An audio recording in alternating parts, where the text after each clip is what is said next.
Assalamualaikum warahmatullahi wabarakatuh. Halo anak-anak semua.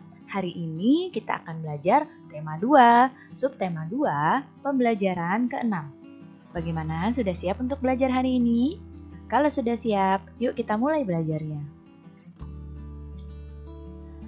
Coba kalian perhatikan kegiatan pada gambar yang ada di hadapan kalian. Pernahkah kalian melakukan kegiatan seperti gambar di samping? Ya, kegiatan seperti gambar itu biasanya dilakukan ketika kalian bersekolah seperti biasa di awal tahun ajaran. Biasanya kalian akan memilih ketua kelas dan pengurus kelas secara musyawarah. Nah, di hadapan kalian ini adalah gambar musyawarah untuk memilih ketua kelas dan pengurus-pengurus kelas. Musyawarah itu apa? Musyawarah adalah pengambilan keputusan bersama untuk menyelesaikan masalah dengan maksud mencapai mufakat. Mufakat adalah kesepakatan untuk melaksanakan hasil dari musyawarah tersebut. Musyawarah itu terdapat nilai-nilai yang terkandung di dalamnya, karena musyawarah merupakan penerapan dari Pancasila, yaitu sila keempat. Nah, nilai pertama yang ada di dalam musyawarah adalah nilai kebersamaan. Karena dalam bermusyawarah kita harus duduk bersama-sama untuk menyelesaikan permasalahan yang sedang ada. Kemudian, nilai yang kedua adalah nilai kebebasan mengemukakan pendapat. Di sini, dalam mengemukakan pendapat, kita harus secara sopan ya, dan tidak boleh mengemukakan pendapat dengan cara memaksa. Jadi, harus dengan sopan. Kemudian, nilai menghargai pendapat orang lain. Di sini, ketika ada orang lain yang sedang berbicara, sedang mengemukakan pendapatnya, kita tidak boleh menyela orang tersebut dan menjelek-jelekan pendapatnya. Kita harus mendengarkan dan menghargai pendapat orang yang sedang berbicara. Kemudian, nilai yang selanjutnya adalah nilai jiwa besar serta lapang dada, melaksanakan hasil keputusan dengan penuh rasa tanggung jawab. Nah, ciri-ciri musyawarah untuk mufakat antara lain sebagai berikut. Yang pertama, musyawarah itu harus sesuai dengan kepentingan bersama, bukan kepentingan sendiri atau kepentingan golongan tertentu. Yang kedua, usul atau pendapat yang disampaikan harus mudah dipahami dan tidak memberatkan satu pihak. Yang ketiga, dalam musyawarah, pertimbangan moral lebih diutamakan dan bersumber dari hati nurani yang jujur. Dan yang keempat, pembicaraan harus dapat diterima dengan akal sehat dan sesuai dengan hati nurani. Jadi ini ya ciri-ciri musyawarah untuk mufakat. Apa saja sih prinsip-prinsip musyawarah itu? Perhatikan baik-baik. Yang pertama, prinsip musyawarah adalah harus dilandasi dengan akal sehat dan hati nurani yang luhur. Kemudian, musyawarah harus dilandasi dengan semangat gotong royong dan kekeluargaan. Kemudian, musyawarah juga berprinsip untuk mengutamakan kepentingan umum. Kemudian, dalam musyawarah juga kita harus menghargai pendapat orang lain. Dan keputusan yang diambil harus dapat dipertanggungjawabkan secara moral terhadap Tuhan Yang Maha Esa dan melaksanakan keputusan bersama dengan dilandasi itikat baik dan penuh rasa tanggung jawab. Jika prinsip-prinsip musyawarah ini dilaksanakan, maka segalanya akan berjalan dengan baik. Nah, berikut adalah tata cara dan persyaratan dalam musyawarah. Yang pertama, perhatikan panahnya ya. Peserta musyawarah harus hadir sebelum musyawarah dimulai. Jadi kalau belum hadir ya musyawarah belum bisa dimulai.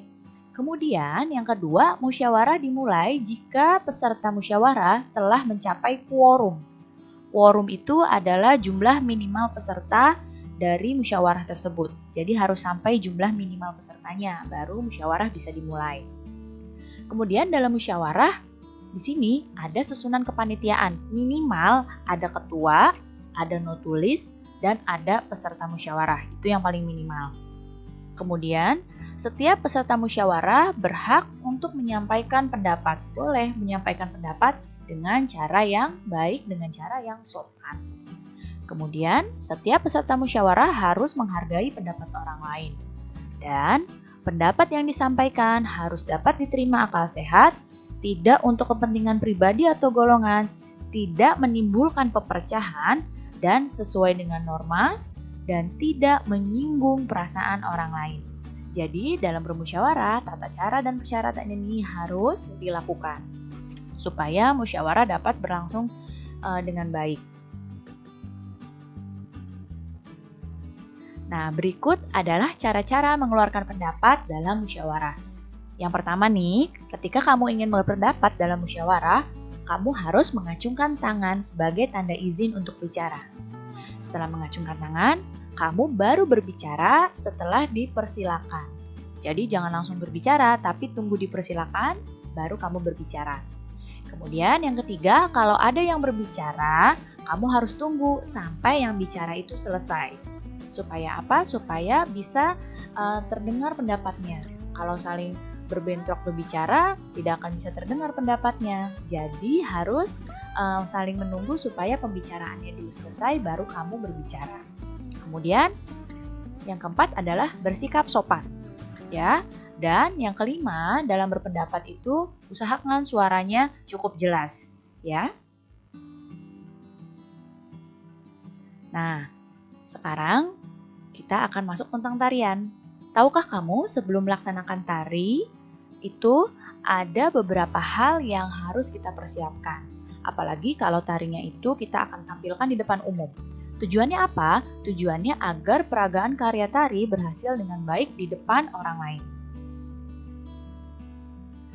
Apa saja ya persiapan dalam peragaan tari? Perhatikan baik-baik. Yang pertama, kamu harus menentukan bentuk karya tarinya. Nah, di sini kamu harus tentukan kamu itu mau menari tari tunggal, tari berpasangan, atau tari kelompok. Jadi harus ditentukan ini tarinya apa. Setelah menentukan bentuk karya tari, kamu menentukan jumlah penarinya berapa. Kalau kamu mau menari tunggal, maka jumlah orangnya 1 orang. Kalau kamu mau menari berpasangan, maka jumlah orangnya adalah 2 orang. Kalau kamu mau menari berkelompok, maka jumlah orangnya harus lebih dari 3 orang.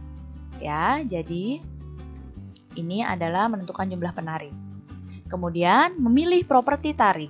Di sini dipersiapkan properti tarinya sejak awal, jadi sudah mulai dipakai mulai dari latihan. Kemudian kamu menentukan iringan tarinya. Cari iringan tari yang sesuai dengan tari yang akan kamu bawakan. Nah, biasanya iringan tari ini sekarang akan disimpan dalam rekaman itu di dalam CD kaset atau dalam flash disk, dalam USB flash disk. Nah, yang selanjutnya, setelah memilih iringan tari, kamu pilih busana atau kostum tarinya. Sesuaikan kostum tarinya dengan tema tarian. Ya, dengan sesuai kostum, iringan tari yang bagus, properti yang tepat, itu pasti tarianmu akan tampil dengan baik.